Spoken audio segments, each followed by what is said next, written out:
Hello बच्चों, welcome to our YouTube channel Career Planet. Myself Surendra Gurwani. Ray optics में हम start कर रहे हैं आज। रे ऑप्टिक्स का फर्स्ट लेक्चर है which is based on reflection. तो पहला फिनोमेना जो रे ऑप्टिक्स का होता है वो है रिफ्लेक्शन। रिफ्लेक्शन, फिर refraction, total inter reflection, dispersion. Introduction मैंने आपको बताया, बहुत सारी प्रॉपर्टीज़ हैं रे ऑप्टिक्स की, और फर्स्ट प्रॉपर्टी हम स्टार्ट कर रहे हैं reflection. So let's start. Reflection में आप देखो, रिफ्लेक्शन एक्चुअली होता क्या है आपको पता है कि रिफ्लेक्शन, यहाँ पर ये फिनोमेना रिफ्लेक्शन का है, राइट। ये जो रे है फर्स्ट वाली, this is incident ray, right, और ये है प्लेन मिरर। रिफ्लेक्शन होगा किसी मिरर से, किसी भी सरफेस से जहाँ से लाइट पास नहीं हो सकती है। लाइट टकरा के रिफ्लेक्ट होके वापस आएगी, रिटर्न बैक होगी, बाउंस बैक होगी in the same medium from where it is coming, right. So reflection आप देखो, ये इंसिडेंट रे और मिरर के ठीक परपेंडिकुलर एक लाइन ड्रॉ की हुई है, मिरर की ठीक perpendicular. This is called normal. ये जो कहते हैं इसको क्या बोलते हैं? इसको बोलते हैं normal. Normal is a perpendicular to the surface of reflection. तो यहाँ पे मिरर है, ये नॉर्मल हो गया।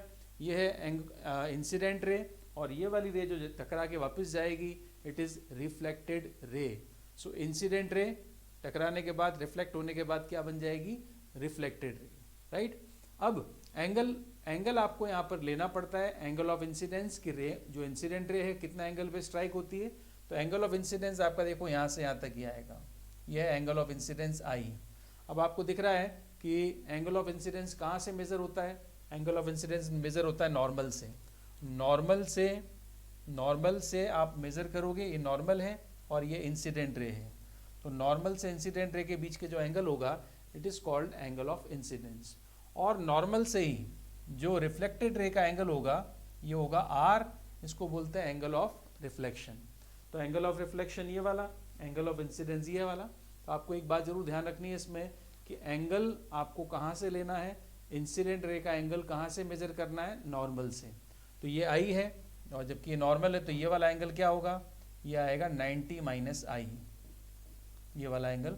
बट 90 माइनस आई नहीं लेना है हमें, आई लेना है angle, I angle of incidence है, right. So angle of incidence, ये एंगल ऑफ रिफ्लेक्शन। तो this phenomena is called reflection when light ray bounce back in the same medium after striking any surface which can reflect the light. Clear? So reflection का phenomena आपको समझ में आया। Diagram में मैंने आपको clear किया, रिफ्लेक्शन हो रहा है यहाँ पर, डायग्राम में दिख रहा है आपको, राइट। सो रिफ्लेक्शन के लिए हम एक लाइन जरूर लिखेंगे, what is reflection. So reflection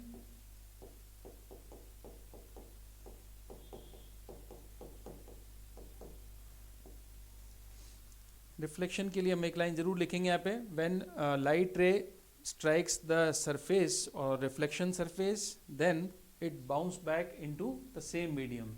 तो हम सिंपल लाइन्स लिख सकते हैं इसमें, व्हेन लाइट रे स्ट्राइक्स, या इंसिडेंट कह सकते हो आप, strikes on surface,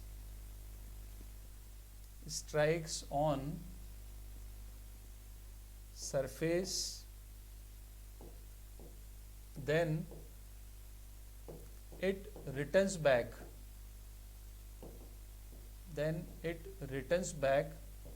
to the same medium,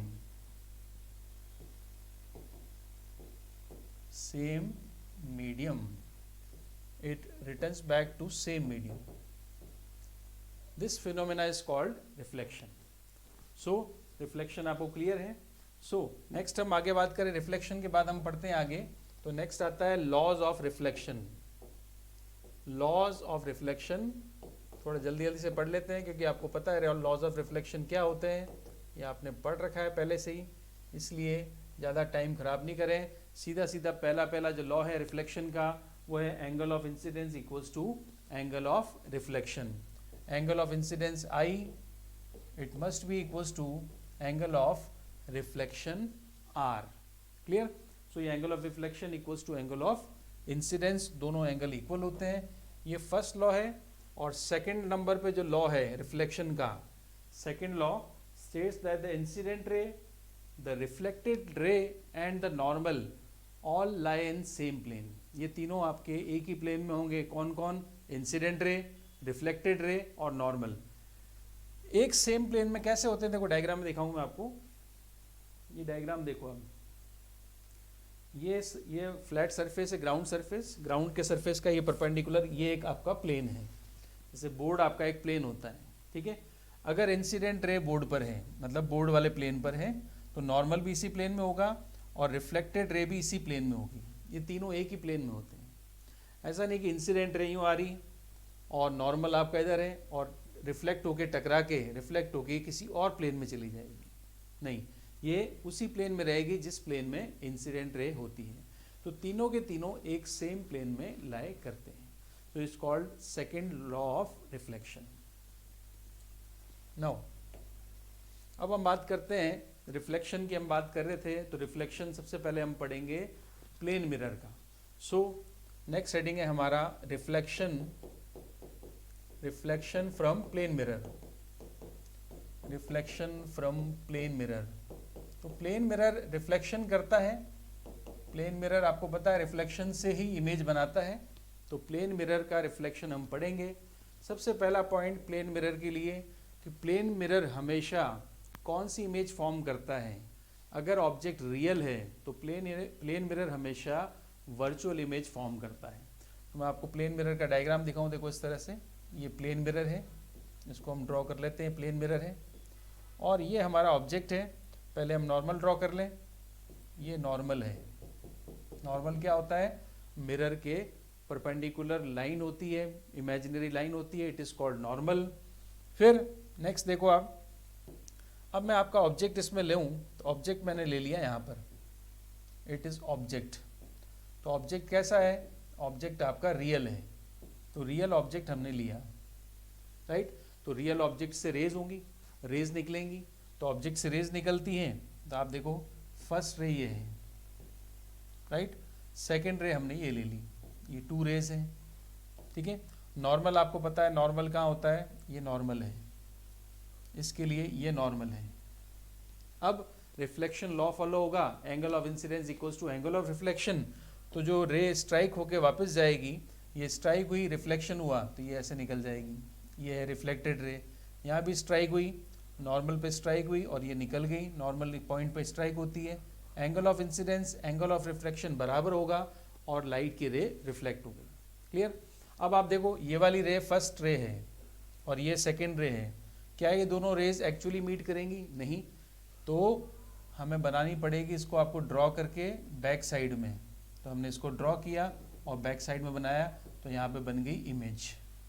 so image is a point from where rays are coming or appear to be coming, या from at which point from rays actually meet or appear to be meet. So image हमें यहाँ पर मिल जाएगी। This image is virtual image. अब इस image की हमें बात करनी है। इस इमेज की हम बात कर रहे थे कि प्लेन मिरर कैसी इमेज बनाएगा। सबसे पहली बात, प्लेन मिरर कैसी इमेज बनाएगा? Virtual, right.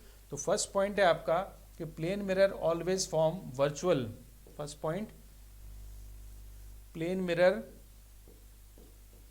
जो आपका है, plane mirror always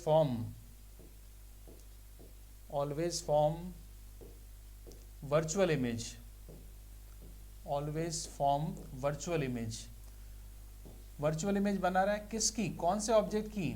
always form virtual image of real object. तो हम सब घरों में मिरर यूज करते हैं और हम सब रियल ऑब्जेक्ट हैं और हमें जो इमेज दिखाई देती है मिरर में वो वर्चुअल है, राइट। तो फर्स्ट पॉइंट क्लियर है आपको। अब सेकंड पॉइंट आप मुझे बताओ, ये जो इमेज बनेगी इसकी साइज कैसी होगी? इसकी साइज ऑब्जेक्ट से बड़ी होगी या छोटी होगी? साइज इसकी ऑब्जेक्ट के इक्वल होती है। तो प्लेन मिरर हमेशा इक्वल साइज की इमेज बनाता है। और प्लेन मिरर हमेशा, आप देखो ऑब्जेक्ट की बात करें, अगर ये ऑब्जेक्ट अगर इस तरह से होगा तो इमेज भी इस तरह से बनेगी। तो प्लेन मिरर हमेशा इरेक्टेड इमेज बनाता है, उल्टी इमेज नहीं बनाएगा। उल्टी मतलब इन्वर्टेड इमेज नहीं बनाएगा, सीधी बनाएगा, मीन्स इरेक्टेड बनाएगा। तो प्लेन मिरर हमेशा कैसी इमेज बनाता है? इरेक्टेड बनाता है। क्लियर? सेम साइज की बनाता है। और डिस्टेंस देखो आप, ये डिस्टेंस है d, ये डिस्टेंस क्या है? d। तो इमेज की डिस्टेंस भी क्या होगी मिरर से, वो भी होगी d। मतलब इमेज सेम डिस्टेंस पे बनती है जितना ऑब्जेक्ट मिरर से डिस्टेंस पे होगा, इमेज भी behind the mirror same distance पे होगी। तो ये तीनों पॉइंट आपके इंपॉर्टेंट हैं कि प्लेन मिरर कैसी इमेज बनाता है। सेकंड पॉइंट लिखेंगे, प्लेन मिरर कैसी इमेज बनाएगा, इरेक्टेड। सबसे पहले हम बात करेंगे इमेज की, तो इमेज कैसी बनाएगा, इमेज बनेगी इरेक्टेड। फर्स्ट हम लिख रहे हैं इरेक्टेड इमेज, इन्वर्टेड नहीं बनाएगा, उल्टी इमेज नहीं बनाएगा, सीधी बनाएगा, इसलिए लिखा इरेक्टेड। फिर कैसी बनाएगा, मैग्नीफाइड होगी कि सेम साइज की होगी, तो हम लिखेंगे सेम साइज की। ना बड़ी बनाएगा ना छोटी बनाएगा, प्लेन मिरर हमेशा सेम साइज की इमेज बनाता है। थर्ड हम बात करेंगे इमेज की, सेम डिस्टेंस पे बनाएगा एज ऑब्जेक्ट। सेम डिस्टेंस मतलब इसकी डिस्टेंस जो होती है वो सेम होगी, same distance as object from mirror. जितनी दूर ऑब्जेक्ट होगा उतनी दूर इमेज बनेगी। ऑब्जेक्ट अगर 10 मीटर पे है तो इमेज भी 10 मीटर पे बनेगी। क्लियर? तो इमेज के बारे में पॉइंट क्लियर है। अब इमेज की हम और बात करें, इरेक्टेड बन रही है, वर्चुअल बन रही है, सेम साइज की बन रही है, सेम डिस्टेंस बन रही है। तो नेक्स्ट पॉइंट जो आता है कि इमेज जो बनती है वो लेटरली इन्वर्टेड बनती है। वो भी हम यहाँ इसमें लिख सकते हैं कि इमेज जो बनेगी वो बनेगी लेटरली इन्वर्टेड। अब ये लेटरली इन्वर्टेड क्या होता है, इन्वर्टेड नहीं लिखा मैंने, इन्वर्टेड इमेज नहीं बना रहा है, इमेज तो इरेक्ट ही बनाएगा बट लेटरली इन्वर्टेड बनाएगा। अब लेटरली इन्वर्टेड क्या होती है, देखो लेटरली इन्वर्टेड आपको समझ में आएगा इससे। ये है, ये आपका प्लेन मिरर है, ये ऑब्जेक्ट है, ऑब्जेक्ट इमेज की साइज सेम है, डिस्टेंस सेम है, बट आप देखो इसका ये कौन सा हाथ है, राइट हैंड है। तो ये राइट हैंड आपको यहाँ पर कैसा दिखेगा, लेफ्ट हैंड। ऑब्जेक्ट का राइट है मगर इमेज का कैसा है, लेफ्ट है। इसको बोलते हैं लेटरली इन्वर्जन, लेटरल इन्वर्जन कहते हैं इसको। जो आपको एक और मैं आपको बताऊं एग्जांपल, इसमें अगर मैं आपका यहाँ पर अगर मैं मिरर के सामने R प्लेस करूँ, मिरर के सामने R प्लेस कर रहा हूँ, R क्या है, ऑब्जेक्ट है, तो मिरर में जो इसकी इमेज बनेगी वो आपकी इस तरह से बनेगी। ठीक है, तो ये ऑब्जेक्ट है और ये इमेज है, राइट। तो इसको भी लेटरल इन्वर्जन कहते हैं। लेफ्ट हैंड आपका लेफ्ट हैंड होगा, ये राइट हैंड है तो वहाँ लेफ्ट दिखेगा, जो लेफ्ट होगा वो राइट दिखेगा। ये कौन सा हैंड है, लेफ्ट हैंड है, तो ये कौन सा हो गया यहाँ पे, राइट हैंड हो गया। ठीक है, तो इसको लेटरली इन्वर्जन कहते हैं। तो मिरर हमेशा लेटरली इन्वर्जन इमेज बनाता है।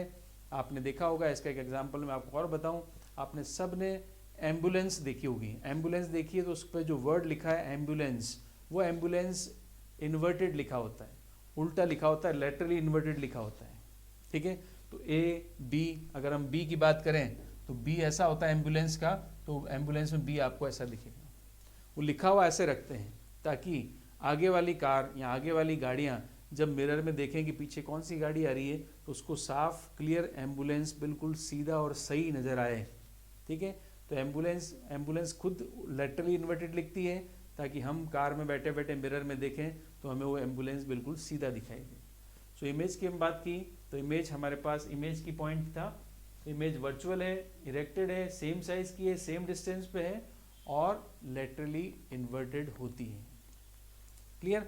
अब लेटरली इन्वर्जन का एक एग्जांपल और देखो, लेटरली इन्वर्जन का एक एग्जांपल और है, मिरर के सामने हम क्लॉक देखें, क्लॉक की इमेज अगर हम मिरर में देखेंगे तो हमें कुछ ऐसी दिखाई देती है। अगर एक्चुअली 10 o'clock का टाइम हो रहा है तो मिरर में आपको कितना टाइम दिखेगा, मिरर में आपको 2 o'clock दिखेगा, 2 o'clock आपको दिखता है। ठीक है, तो ऑब्जेक्ट टाइम क्या है और इमेज टाइम क्या है वो देखो आप। तो जैसे ऑब्जेक्ट टाइम मैं लिख रहा हूँ, ऑब्जेक्ट को मैंने ए लिख दिया, या ऑब्जेक्ट टाइम को मैं ए लिख देता हूँ, ऑब्जेक्ट टाइम को मैं ए से डिनोट कर रहा हूँ। तो इमेज टाइम मेरी क्या होगी, तो मुझे इमेज टाइम चाहिए, तो इमेज टाइम होगा, ये ए है इसे और ये एच के लिए लिखा, ये जो ए ऑब्जेक्ट है ये आर्स का टाइम, आर्स को कैलकुलेट करता है, तो इमेज टाइम जो आएगा वो आ जाएगा 12 माइनस AH, ये इमेज टाइम है। ठीक है, 12 माइनस AH। जैसे फॉर एग्जांपल इसमें देखो, अभी इसमें 10 o'clock का टाइम है, तो आवर्स के लिए आपको क्या टाइम है, 10 है, ऑब्जेक्ट आपका ये है, ठीक है। तो जो इमेज आपको दिखेगी वो इमेज दिखेगी 12 माइनस 10 2, तो 2 पे दिख रही है आपको इमेज। ये ऑब्जेक्ट है, बीच में क्या है, मिरर है, ये मिरर इमेज है, तो बीच में क्या होगा, मिरर होगा। तो चलो इसमें तो लिखा हुआ है। तो नॉर्मली क्या होता है, क्लॉक्स की बात करें अगर, नॉर्मली अगर क्लॉक में अगर कोई भी नंबर लिखा हुआ नहीं है तब बड़ा कन्फ्यूजन होता है। ये 1, ये 2 ऐसे आता है, ये 3, ये 11, ये 10 और ये 9, ठीक है। तो इमेज क्या थी हमारे पास, ये ऑब्जेक्ट की इमेज थी, ये आपका ऑब्जेक्ट है। अब इमेज आपको ऐसे दिखेगी, देखो, राइट। तो इमेज आपको इधर दिखेगी वो, ठीक। बट आप देखो तो ये क्या है, ये 2 o'clock बता रहा है, और यहाँ क्या है, एक्चुअल टाइम क्या था 10 o'clock, वहाँ क्या बता रहा है 2 o'clock, ठीक है। जब हमारे पास नंबर नहीं लिखा होगा तब हमें कन्फ्यूजन लगेगा, ये 10 o'clock है बट उसमें देखेंगे तो हमें 2 o'clock दिखेगा। तो आपसे ऑब्जेक्ट टाइम एक्चुअल और मिरर में दिखने वाला टाइम वो होता है image time, virtual time, apparent time. तो वर्चुअल टाइम आप इजीली कैलकुलेट कर सकते हैं। अगर एक्चुअली 10 बजी है तो उसमें मैं आपको 2 बजेगी, एक्चुअली आपकी 3 बजी है, हमें 3 o'clock अगर है तो उसमें 9 o'clock आपको दिखाई देगा। बट ये आवर्स के अलावा मिनट्स और सेकंड्स में भी आता है। तो आप देखो ऑब्जेक्ट टाइम अगर आपको इस तरह से दे रखा है, ऑब्जेक्ट टाइम है AH और BM, एक और नंबर दे दिया जो मिनट्स को बता रहा है, AH हो गया और BM हो गया। मतलब जैसे 10 o'clock 10:40 हो रहा है, 10:15 है, तो 10:15 10:15 बजी है, 10:15 तो 10 यहाँ पर आएगा, 15 मिनट्स यहाँ पर आएगा। अब 10:15 का इमेज टाइम कैसे निकालेंगे, इमेज का टाइम कैसे निकालें, देखो ये इमेज, ये टाइम, इमेज टाइम आएगा हमारे पास 11 minus AH and 60 minutes minus BM। अब 10:15 अगर है तो 10:15 मतलब 11 में से 10 माइनस करोगे तो 1 आएगा, और 60 में से आपने 15 माइनस किया तो 45 आएगा। क्लियर। तो 45 अगर 15 मिनट्स एक्चुअल में है तो आपको इमेज में क्या दिखेगा, इमेज में आपको 45 दिखेगा, ठीक है। तो ये हम इमेज टाइम इससे निकाल सकते हैं। अब सपोज करें सेकंड्स का भी है, क्योंकि क्लॉक में आपको पता है 3 हैंड्स होते हैं, आवर्स हैंड, मिनट्स हैंड और तीसरा सेकंड्स हैंड भी होता है। तो अगर तीनों हैंड दे रखे हैं तो ऑब्जेक्ट टाइम होगा AH, BM और CS। ये जो CS लिया है मैंने, ये आपको सेकंड्स के लिए लिया है मैंने, सेकंड्स के लिए। तो सेकंड्स के लिए क्या होगा, देखो इसमें सेकंड्स के लिए दे दिया हमें, तो हम क्या माइनस करेंगे, देखो इमेज टाइम कैसे आएगा और किस में से माइनस करोगे, इमेज टाइम आएगा 11 माइनस AH डैश। अब मिनट्स निकालने हैं, अब मिनट्स के लिए 59 लेंगे हम, क्योंकि 1 मिनट हमें सेकंड को देना पड़ेगा। 59 माइनस BM डैश, फिर आएगा 60 सेकेंड्स, ये मिनट्स है, सेकेंड्स के लिए डबल डैश, मिनट्स के लिए सिंगल, तो ये माइनस CS। तो ये कंप्लीट फॉर्मूला हमारे पास है जब तीनों दे रखे हों, आवर्स भी, मिनट्स भी और सेकेंड्स भी। क्लियर है। तो आपको ये नोट करना है फॉर्मूला। अब ये फॉर्मूला नोट करने के बाद नेक्स्ट एक न्यूमेरिकल पे आ जाते हैं। तो न्यूमेरिकल देखो, a clock when seen a mirror shows 11:25, what is the correct time. Mirror का टाइम दे रखा है वो 11:25, तो आपको क्या पूछा है, करेक्ट टाइम पूछा है। तो 2 मिनट का होल्ड, आप 2 मिनट पॉज करके आप इसको ट्राई करो। कैसे करोगे, अगर मिरर शो कर रहा है 11:25 तो करेक्ट टाइम क्या होगा, 11:25 मिरर का है तो करेक्ट टाइम क्या होगा। तो देखो आपको पता है कि जो इमेज टाइम है वो आ रहा है 11:25, और इमेज टाइम कैसे आता है, ये कैसे आता है आपको पता है, 11 माइनस AH, ठीक है, फिर 60 माइनस BM, ठीक है ना। तो ये 11:25 है, तो आपको पता है AH निकालना है, तो ये 11 और ये 11 माइनस AH इक्वल रखते हैं, 11 इक्वल्स टू 11 माइनस AH, तो आर्स का तो निकल जाएगा, AH क्या आ जाएगा, वो तो आ जाएगा 0, ठीक है। अब 25 देखो आप, 25 ये क्या लिखा हुआ है, 60 माइनस बी एम 60 मिनट्स होता है, 60 minutes minus B M equals to 25। तो आपने क्या निकालना है, बी एम निकालना है। तो बी एम आ जाएगा 60 माइनस 25, 60 माइनस 25 करोगे तो क्या आएगा 35। ठीक है, तो 35 आ गया, ए एच 0 आ गया और बी एम क्या आ गया 35। अब 0 का मतलब आपको पता है 12 होता है और मिनट्स का मतलब हो गया 35। तो आपको करेक्ट ऑप्शन दिख रहा है कौन सा है इसमें, बी ऑप्शन करेक्ट है। 0 और 12 एक ही बात है, 0 किसे कहेंगे हम, 12 को ही तो कहेंगे। तो 11 माइनस 11 क्या हुआ 0, 0 मतलब 12। ठीक है, तो करेक्ट टाइम हुआ 12:35, 12:35 इसका करेक्ट ऑप्शन है। राइट, तो मिरर के लिए हम बात कर रहे थे, तो मिरर कैसी इमेज बनाता है, इन्वर्टेड इमेज बनाता है, लेटरली इन्वर्टेड इमेज बनाता है, जिसके हमने 2 केस देखे। नाउ नेक्स्ट देखो,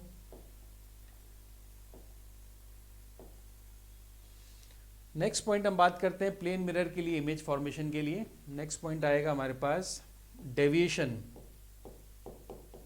डेविएशन फ्रॉम प्लेन मिरर। तो एक प्लेन मिरर क्या डेविएशन एंगल देगा वो देखें आप, डेविएशन फ्रॉम प्लेन मिरर। तो डेविएशन जो होता है प्लेन मिरर का, ये हम निकाल सकते हैं। देखो डेविएशन के लिए हम डायग्राम में बना हुआ ले लूँ, देखो ये डेविएशन के लिए हम बात करें तो हमारे पास डेविएशन के लिए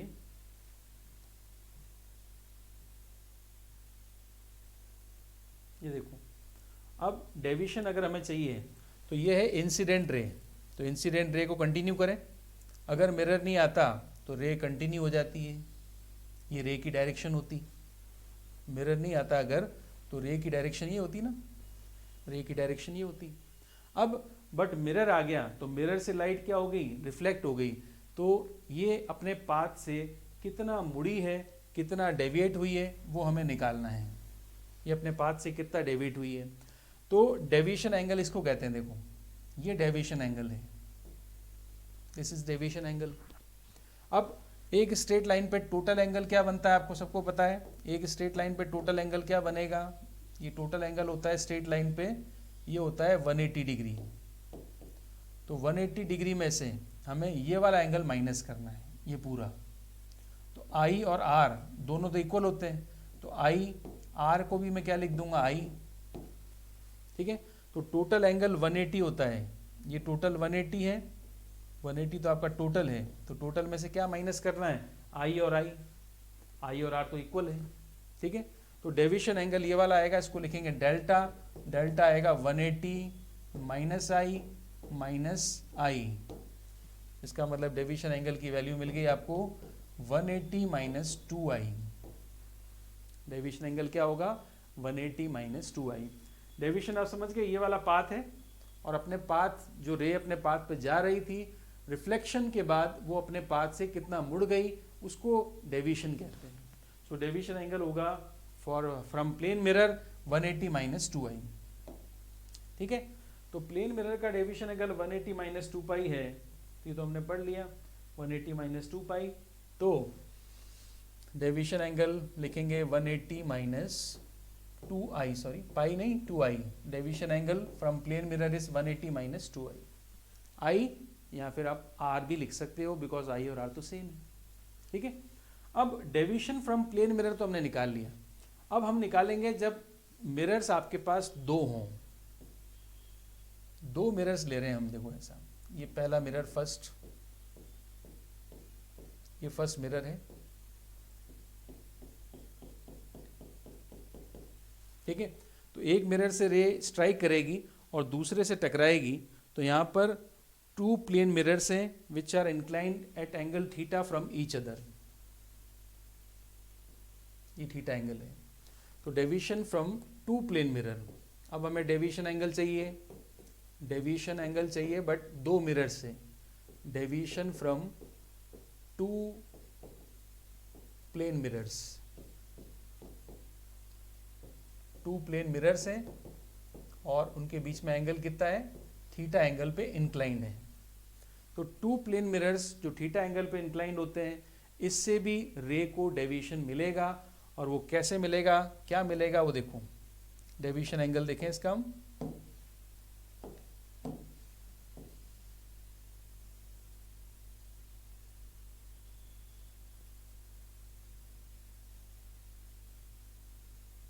चलिए अब देखो इधर इंसिडेंट रे कौन सी होगी, सपोज करें ये फर्स्ट मिरर है, ये सेकंड मिरर है, तो इंसिडेंट रे ये वाली ले लेते हैं फर्स्ट, ये इंसिडेंट रे है, ठीक है। अब ये इंसिडेंट रे क्या होगी, फर्स्ट मिरर पे टकराएगी, और फर्स्ट मिरर पे टकराने के बाद इसका नॉर्मल ड्रॉ कर लें, नॉर्मल आपका ये है, राइट। तो ये वाली रे टकराने के बाद रिफ्लेक्ट होगी, रिफ्लेक्ट होके अब ये इधर जाएगी दूसरे मिरर पर, क्योंकि रिफ्लेक्शन हुआ तो रिफ्लेक्शन होके जा रही थी बट दूसरा मिरर बीच में आ गया, तो दूसरे मिरर पे फिर टकराएगी, और दूसरे मिरर के फिर टकराएगी तो दूसरे मिरर का नॉर्मल ये रहा, तो फिर टकराएगी तो क्या होगा, रे अब फिर से रिफ्लेक्ट होगी और ये रिफ्लेक्ट होके ऐसे निकल जाएगी, ठीक है। अब ये तो है पाथ ऑफ इंसिडेंट रे, और ये वाली कौन सी रे है, रिफ्लेक्टेड रे। तो रे मुड़ी कितना, टोटल जो एंगल ऑफ डेविएशन आएगा वो आप देखो ध्यान से, ये था पाथ आने का था, ये पाथ आने के लिए था, बट ये आके अब आप देख सकते हो ये आने का पाथ था, बट ये आके अब कहाँ चली गई, ये आने के बाद मुड़ गई, और कितना मुड़ी देखो, यहाँ से मुड़ना शुरू हुआ, यहाँ से मुड़ना शुरू हुआ, ये पूरा मुड़ गई, इतना मुड़ गई, इतना इसका डेविएशन है, ठीक है। अब देखो ये पाथ था, इंसिडेंट रे ये है, और यहाँ से मुड़ना शुरू हुई, यहाँ से मुड़ना शुरू हुई और यूँ चली गई, ठीक है। तो ये पूरा एंगल ऑफ डेविएशन आएगा, ध्यान से देखना बच्चों, ये एंगल ऑफ डेविएशन होता है for two mirrors, two plane mirrors which are inclined at an angle theta. अब इसकी वैल्यू क्या होगी वो देखो, इसकी वैल्यू यहाँ पे एंगल ऑफ इंसिडेंस ले लेते हैं अल्फा, तो ये भी अल्फा होगा, यहाँ पे एंगल ऑफ इंसिडेंस ले लो बीटा, तो ये भी बीटा होगा, अल्फा पे स्ट्राइक करेगी, थीटा एंगल बिटवीन मिरर से, बीटा पे सेकेंड मिरर पे स्ट्राइक करती है, अल्फा पे फर्स्ट मिरर पे स्ट्राइक करती है, तो यहाँ से अगर हम देखें डेविएशन एंगल जो आएगा delta, it will be 360 degree minus 2 theta, ये आएगा टू प्लेन मिरर्स का angle of deviation from two plane mirrors, so 360 minus 2 theta. और एक रिलेशन और होता है इसमें, वो भी ध्यान रखें आप, थीटा इक्वल्स टू होता है alpha plus beta, theta equals to alpha plus beta, alpha ये एंगल है, बीटा ये एंगल है, तो थीटा क्या होगा, अल्फा प्लस बीटा, ये भी रिलेशन है। और deviation angle from two plane mirrors क्या होगा, 360 माइनस 2 थीटा।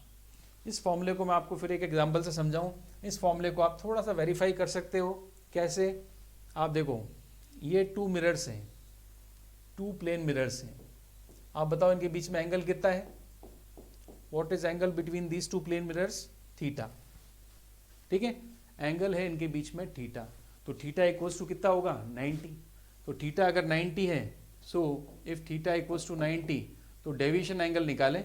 मैंने आपको क्या फॉर्मूला बताया डेविएशन एंगल का, डेविएशन एंगल का फॉर्मूला बताया 360 डिग्री माइनस 2 थीटा, और थीटा कितना है 90, अब थीटा 90, 90 टू 180, 360 माइनस 180, तो एंगल ऑफ डेविएशन कितना आएगा 180 डिग्री, तो एंगल ऑफ डेविएशन 180 डिग्री आएगा अगर दो मिरर्स 90 डिग्री पर हों। तो आप इसको ड्रॉ करके देख सकते हैं, देखें आप ड्रॉ करें, नॉर्मल ड्रॉ करूं, रे इंसिडेंट ड्रॉ करूं, ये नॉर्मल इस मिरर का, ये इंसिडेंट रे, ये फर्स्ट इंसिडेंट रे ये वाली है, ये यहाँ से स्ट्राइक करेगी इधर, और सेकंड का नॉर्मल ये रहा, ठीक है, फिर ये यहाँ से जब रे रिफ्लेक्ट होगी तो ये रिफ्लेक्ट होके ऐसे चली जाएगी, राइट। तो इंसिडेंट रे का पाथ ये था और रिफ्लेक्टेड रे का पाथ ये है, मतलब इंसिडेंस यूँ हो रहा है और रिफ्लेक्शन यूँ हो रहा है, रिफ्लेक्शन के बाद रिफ्लेक्टेड रे यूँ आ रही है, इसका मतलब इंसिडेंट रे का पाथ ये था और रिफ्लेक्टेड रे का पाथ ये है, तो एंगल ऑफ डेविएशन क्या हुआ, कितना मुड़ी, 180 डिग्री, जो हमने इस फॉर्मूले से कैलकुलेट भी किया, clear. So reflection from two plane mirrors का फॉर्मूला आपके सामने ये है, क्लियर। नाउ नेक्स्ट देखो, नेक्स्ट आता है एक पॉइंट आपसे पूछते हैं प्लेन मिरर के लिए कि अगर एक मैन है, ये मैन सपोज करें 6 फीट का है, तो इसको अपनी पूरी इमेज इस मिरर में देखनी है, तो मिरर की हाइट कम से कम कितनी होनी चाहिए, कम से कम। ज़्यादा तो आप कितना ही बड़ा मिरर लो आपको इमेज दिखी जाएगी पूरी, बट कितना मिरर अपन लें, कम से कम कितने हाइट का मिरर हो ताकि अपनी पूरी इमेज देख सके।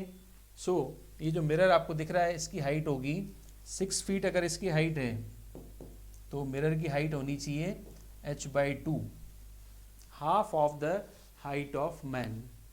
आदमी की हाइट की आधी हाइट का मिरर अगर होगा तो वो अपनी पूरी इमेज उसमें देख सकता है। देखो कैसे,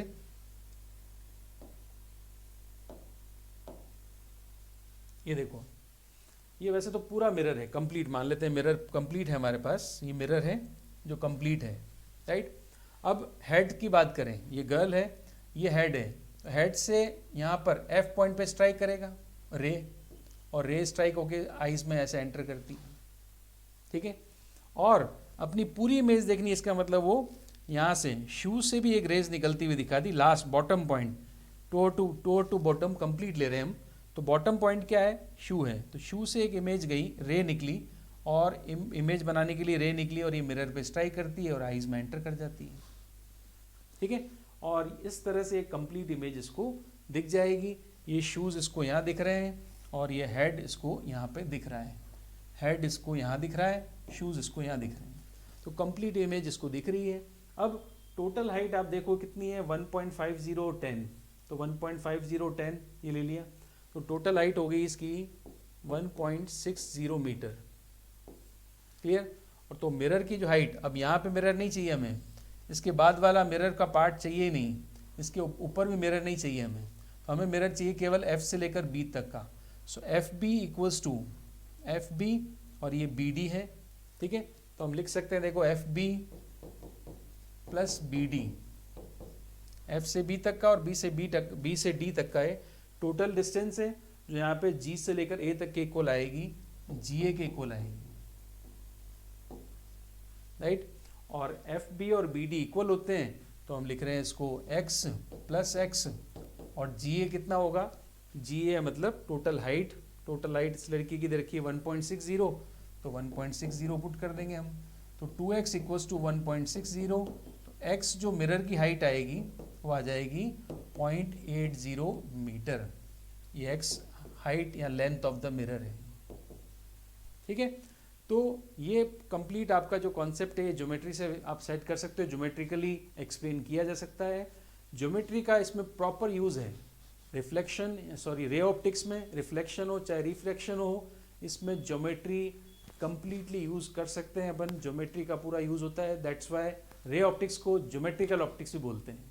ज्योमेट्रिकल इसलिए क्योंकि इसमें बराबर angle of incidence, angle of reflection, the protractor completely आप इसमें यूज़ कर सकते हो रे डायग्राम ड्रॉ करते हुए। तो यहाँ पे भी अगर आप कंप्लीट एंगल से आप मेजर करोगे, ज्योमेट्री लगाओगे, तो ये दोनों डिस्टेंस इक्वल आएगी और ये डिस्टेंस x इसकी हाफ आएगी। So height of the mirror should be half of the length of the man और विमेन, क्लियर। नाउ नेक्स्ट देखो, इसके बाद आप देखो नेक्स्ट पॉइंट में, ये हमने देख लिया, इमेजेस की बात कर रहे थे कि दो प्लेन मिरर हमारे पास हैं, तो एंगल ऑफ डेविएशन हमने देख लिया, एंगल ऑफ डेविएशन हमने बना के देखा था, इस तरह से बनता है, ठीक है। अब आप देखो इसमें आगे बढ़ते हैं, तो आगे इसमें आता है number of images. Next point जो आता है वो आता है number of images. Number of images formed by two plane mirrors, two plane mirrors जो कितना एंगल पे होंगे, थीटा एंगल पे हैं। टू प्लेन मिरर्स हैं अगेन वही, और जो थीटा एंगल पे इंक्लाइन है, मिरर्स आपके टू प्लेन मिरर्स हैं, दोनों मिरर्स हैं। तो ये कितनी इमेजेस बनाएंगे ऑब्जेक्ट की, ये मिरर हो गया। अब देखो आप इसमें मिरर की बात कर रहे थे, तो इसको बोलते हैं bisector, it is called bisector, बिल्कुल एंगल को डिवाइड करता है इक्वल पार्ट में, so it is called bisector. अब क्या होता है, ऑब्जेक्ट को रखेंगे और ये मिरर्स क्या करेंगे, दोनों मिलकर उस ऑब्जेक्ट की इमेज बनाएंगे। तो नंबर ऑफ इमेजेस हमें काउंट करनी आनी चाहिए। तो नंबर ऑफ इमेजेस काउंट करने के लिए हम क्या करेंगे, देखो सबसे पहले तो आप एंगल देख लो थीटा, कि what is the angle between two plane mirrors. सबसे पहले थीटा निकाल लोगे, तो आपने थीटा निकाल लिया, थीटा देख लिया, थीटा गिवन था, थीटा ले लिया आपने। अब क्या करोगे, इस थीटा को 360 डिग्री में डिवाइड कर दोगे। थीटा एंगल बिटवीन मिरर्स जो है उसको डिवाइड करोगे किसमें, 360 डिग्री में, तो आपको एक वैल्यू मिलेगी, वो होगी m। मैं नहीं कह रहा हूँ नंबर ऑफ इमेजेस है, नंबर ऑफ इमेजेस को हम स्मॉल n से लिखेंगे, नंबर ऑफ इमेजेस को हम स्मॉल n से लिखेंगे। यहाँ पे m एक डिजिट आएगा, एक वैल्यू मिलेगी जो 360 डिवाइड बाय 30 थीटा से आता है। ठीक है, अब इसमें आप देखना m की वैल्यूज के हिसाब से देखेंगे और ऑब्जेक्ट की पोजीशन के हिसाब से देखेंगे नंबर ऑफ इमेजेस क्या बनती है। फर्स्ट आता है if m equals to even number. अगर m आपका इवन नंबर है, इवन नंबर अगर आता है तो नंबर ऑफ इमेजेस n जो आएगा दैट वुड बी m-1। अगर नंबर ऑफ इमेजेस आपका निकालना है तो पहले m निकालोगे, m आता है आपका 360 माइनस थीटा से, तो 360 माइनस थीटा से एक वैल्यू मिलेगी, तो नंबर ऑफ इमेजेस को हम n से डिनोट कर रहे हैं। तो अगर नंबर ऑफ इमेजेस हमें निकालनी है, m अगर आपका इवन नंबर है तो नंबर ऑफ इमेजेस हो जाएगी m-1। ठीक है, अब आप देखो इवन नंबर की बात तो हमने कर ली।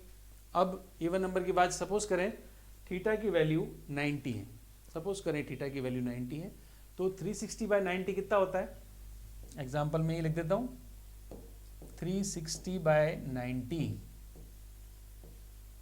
ठीक है, 360 बाय 90, 360 डिग्री 90 डिग्री सपोज किया, तो 0 से 0 कैंसिल हुआ, क्या आ गया 4। अब ये 4 क्या आया, m आया, m इक्वल्स टू 4 है। 4 कैसा है, इवन नंबर है, ऑड नंबर है, इवन नंबर है, तो नंबर ऑफ इमेजेस कितनी बनेगी 3, क्योंकि m-1 करना है, नंबर ऑफ इमेजेस कैलकुलेट करनी है। तो क्लियर। उसके बाद देखो तो सेकंड केस क्या हो सकता है फिर, इफ m ऑड नंबर है। अब ऑड नंबर मिल गया, मान लो m, ये तो 4 मिला था, सपोज करें 3 मिला, 5 मिला, 7 मिला, ऑड नंबर मिलता है, तो ऑड नंबर में 2 केस बनेंगे, ऑड नंबर में 2 केसेस बन रहे हैं, तब आपको नंबर ऑफ इमेजेस मिलेगा n इक्वल्स टू, एक बार तो आपको लिखना पड़ेगा m और एक बार लिखना पड़ेगा आपको m-1। अब ये क्या दिक्कत है भी, इवन नंबर आता है तो कंफर्म -1 कर देते हैं, मगर ऑड नंबर आ रहा है तो -1 करते भी हैं और -1 नहीं भी करते, ये क्या चक्कर है, इसको समझो। देखो n इक्वल्स टू m कब लिखोगे और n इक्वल्स टू m-1 कब लिखोगे, ये 2 केसेस बन रहे हैं इसके अंदर। उसके लिए मैंने आपको बताया था बाइसेक्टर। ठीक है, ऑब्जेक्ट आपने रख दिया यहाँ पर, ये एक ऑब्जेक्ट है, ये कहाँ प्लेस्ड है, बाइसेक्टर पे, और ऑब्जेक्ट को मैं रख सकता हूँ यहाँ पे भी, यहाँ पर मैं कहीं और रख दूँ ऑब्जेक्ट को, बट वो बाइसेक्टर पे नहीं होना चाहिए। ये 2 कंडीशन आ रही है।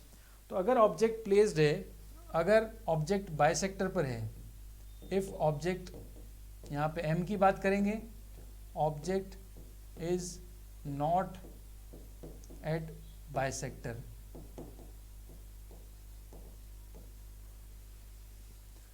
n equals to number of images m के इक्वल कब आएगी, जब ऑब्जेक्ट आपका बाइसेक्टर पे प्रेजेंट नहीं होगा, तब नंबर ऑफ इमेजेस m होगी।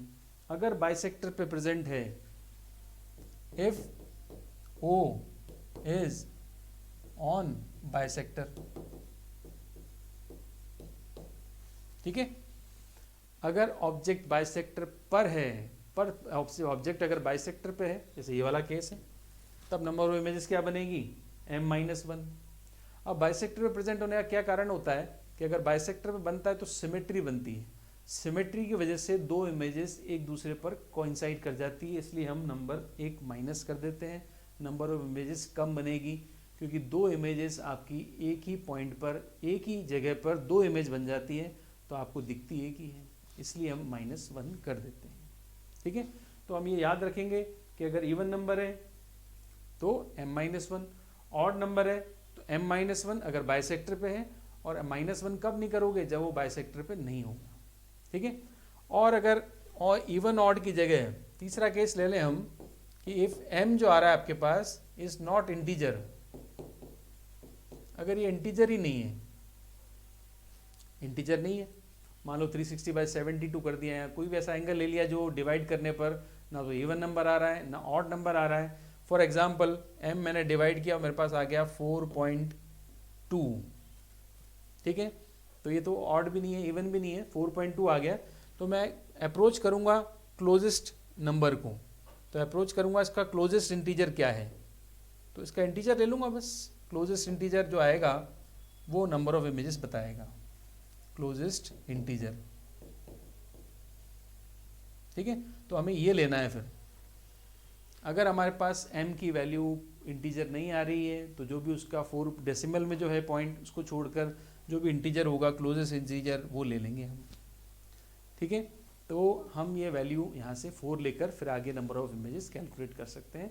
तो एंगल कोई भी हो, सबसे पहले 360 में डिवाइड करो, फिर देखो ऑड है इवन है या फ्रैक्शन में है।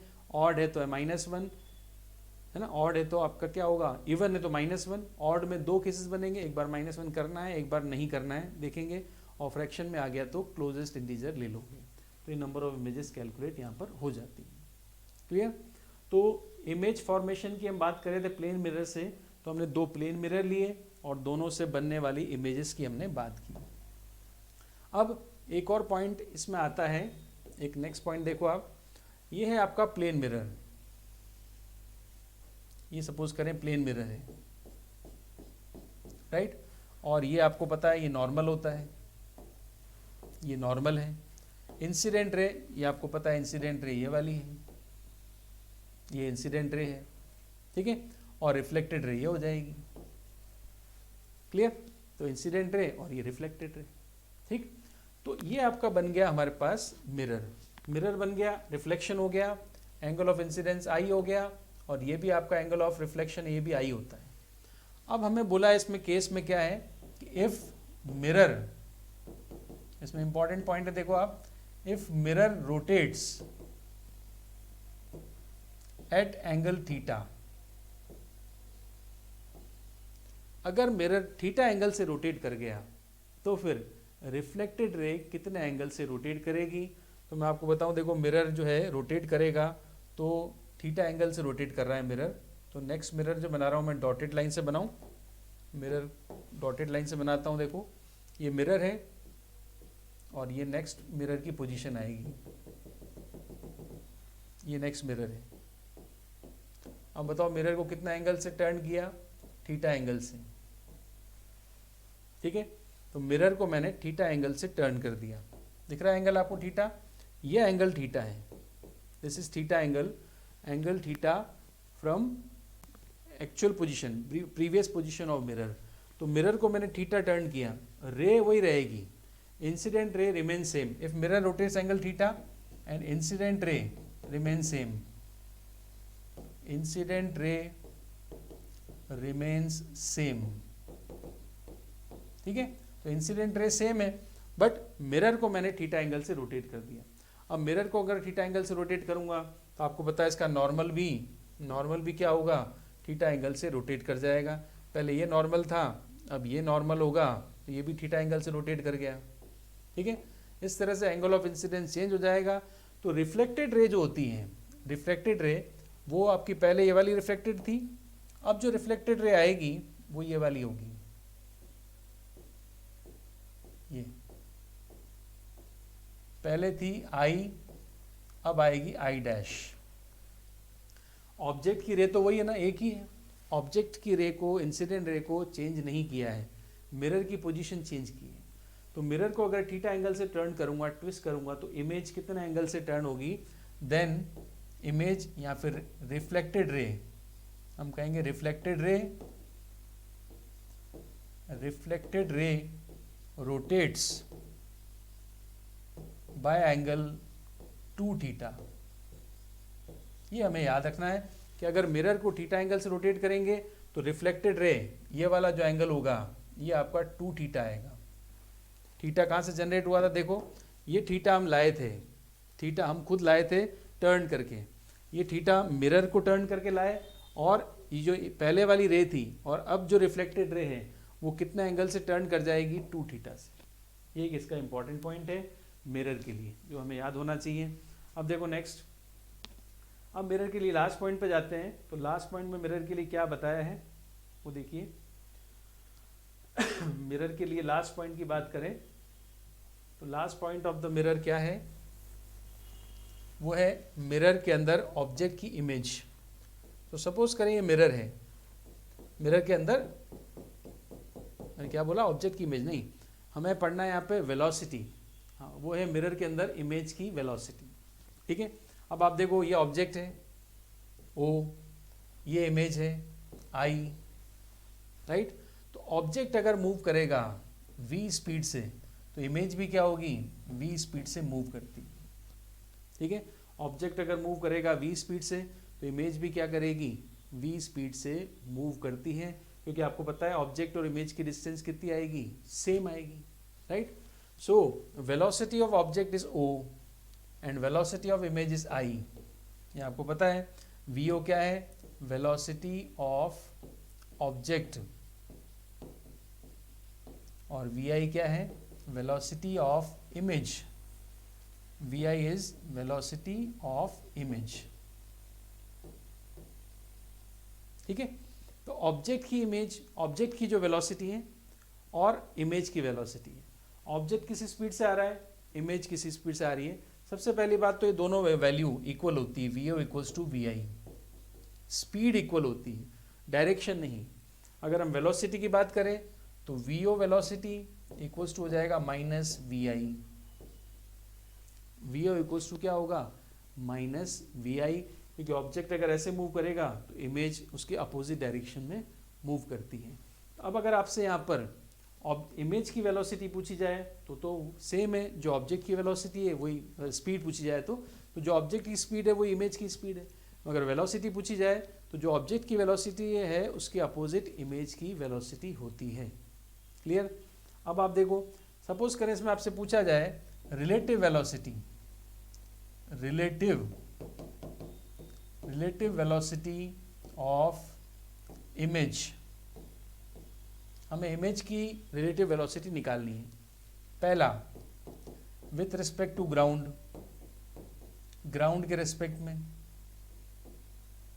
या मिरर के रिस्पेक्ट में, मिरर छोड़े, चलो मिरर की जगह तो ऑब्जेक्ट ले लेंगे, हम ले रहे हैं हम ग्राउंड के रेस्पेक्ट में। तो what is the relative velocity of image with respect to ground, तो हम लिखेंगे VIG। तो VIG मतलब होगा VI इमेज की वेलोसिटी माइनस ग्राउंड की वेलोसिटी। बट आपको पता है ग्राउंड की वेलोसिटी या ग्राउंड पे जो खड़ा है ऑब्जर्वर, उसके रेस्पेक्ट में यहाँ ऑब्जर्वर है या ग्राउंड है, दोनों की स्पीड क्या होगी, रेस्ट में। तो रेस्ट मतलब क्या होता है, जीरो होता है, तो ये टर्म जीरो हो जाएगी, तो यहाँ आ जाएगा VI। ठीक है, तो मतलब ग्राउंड के रेस्पेक्ट में तो इमेज की जो वेलोसिटी आएगी वो तो सेम होगी जो इमेज की एक्चुअल वेलोसिटी होती है, जो हमने लिखी यहाँ पर, राइट। अब देखो इधर मैं VO को लिखूं इस तरह से, VO इक्वल्स टू क्या होगा, VI कैप। आपको पता है आई कैप क्या होता है, डायरेक्शन के लिए इधर होता है आई कैप, इधर क्या होता है माइनस आई कैप।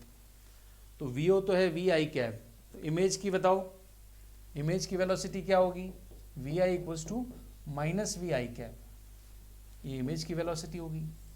अब यहाँ पर देखना ध्यान से, सेकेंड पॉइंट में आपसे पूछा है कि relative velocity of image with respect to observer, with respect to observer. तो ऑब्जर्वर के रेस्पेक्ट में रिलेटिव वेलोसिटी निकाल सकते हैं क्या हम, ऑब्जर्वर के रेस्पेक्ट में, तो हम क्या लिखेंगे, VIO, VIO मतलब VI माइनस VO।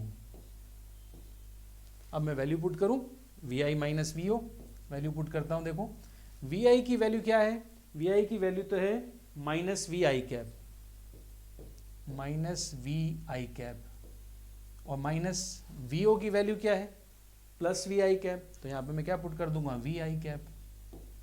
तो VIO की वैल्यू क्या हो जाएगी, माइनस 2VI कैप। मतलब इमेज की वेलोसिटी ऑब्जर्वर के रेस्पेक्ट में क्या होगी, 2V। इमेज की वेलोसिटी ऑब्जर्वर के रेस्पेक्ट में डबल होगी। ऑब्जेक्ट मूव कर रहा है V से, इमेज भी मूव कर रही है V से, तो इमेज की अगर ग्राउंड के रेस्पेक्ट में देखें तो वेलोसिटी V है, बट ऑब्जर्वर बन के देखोगे तो इमेज उसको डबल स्पीड से आती हुई दिखेगी, या इमेज को ऑब्जेक्ट डबल स्पीड से आता हुआ दिखेगा। रिलेटिव वेलोसिटी इनकी 2V होगी। क्लियर है। नाउ एक पॉइंट और देखें इसमें,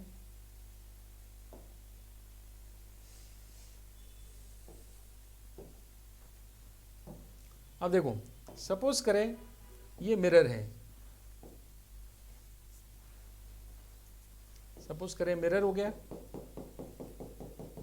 और ऑब्जेक्ट ये है, तो ऑब्जेक्ट की वेलोसिटी सपोज करें इस तरह से है, ये आ गया, तो ये है वी ओ और इक्वल्स टू क्या लिखूंगा मैं, वी जे कैप। तो जो इमेज की वेलोसिटी होगी आई की, वो भी तो ऐसे ही आएगी, तो वी आई जो होगा वो आ जाएगा वी जे कैप। ये तो सेम हो गया। हॉरिजेंटल में तो क्या होता है, क्लोज करते हैं, अप्रोच करते हैं एक दूसरे को, बट वर्टिकली अगर ऑब्जेक्ट मूव किया तो इमेज भी क्या होगी, वर्टिकली मूव करेगी। अब यहाँ से अगर आपसे पूछा जाए कि बताओ relative velocity of image with respect to object, तो आप बता सकते हो क्या आंसर आएगा। वैसे ही लॉजिकली सोचो, इमेज की वेलोसिटी ऑब्जेक्ट के रेस्पेक्ट में या ऑब्जेक्ट की वेलोसिटी इमेज के रेस्पेक्ट में एक ही बात है। मैं इमेज की वेलोसिटी ऑब्जेक्ट के रेस्पेक्ट की बात कर रहा हूँ कि इस ऑब्जेक्ट को ये इमेज की वेलोसिटी क्या फील होगी। Relative velocity of image with respect to object, तो आप ऑब्जेक्ट की तरफ हो, ऑब्जेक्ट पर आप हो, तो आपको आपकी इमेज किस वेलोसिटी से चलती हुई फील होगी। आप खुद ऑब्जेक्ट हो तब, तो आप देखो वी आई ओ निकालें, तो हम क्या फॉर्मूला यूज़ करते हैं, V I minus V O, तो वी आई की वैल्यू क्या है, V J cap minus V J cap equal to क्या आ जाएगा, 0, क्योंकि ऑब्जेक्ट को तो हमेशा उसके सामने इमेज दिखेगी ना। वेलोसिटी मतलब क्या होता है, जब उसको डिस्प्लेसमेंट मिले, उससे थोड़ा दूर हो, उसके थोड़ा पास आए, थोड़ा उससे डिस्टेंस कवर करे, डिस्प्लेसमेंट कवर करे इसके रेस्पेक्ट में। तो वो तो उसने किया नहीं, ऑब्जेक्ट यहाँ था, यहाँ इमेज थी, ऑब्जेक्ट यहाँ पहुँचा, इमेज यहाँ आ गई, तो उसको क्या लगेगा, इमेज उसके साथ ही है, हमेशा उसके सामने ही है, तो उसको इमेज कैसी दिखेगी, रेस्ट में। That's why relative velocity of image with respect to object क्या आ रही है, 0। सो मिरर के सारे पॉइंट्स हमने पढ़े, सारे फॉर्मूले हमने पढ़े। अब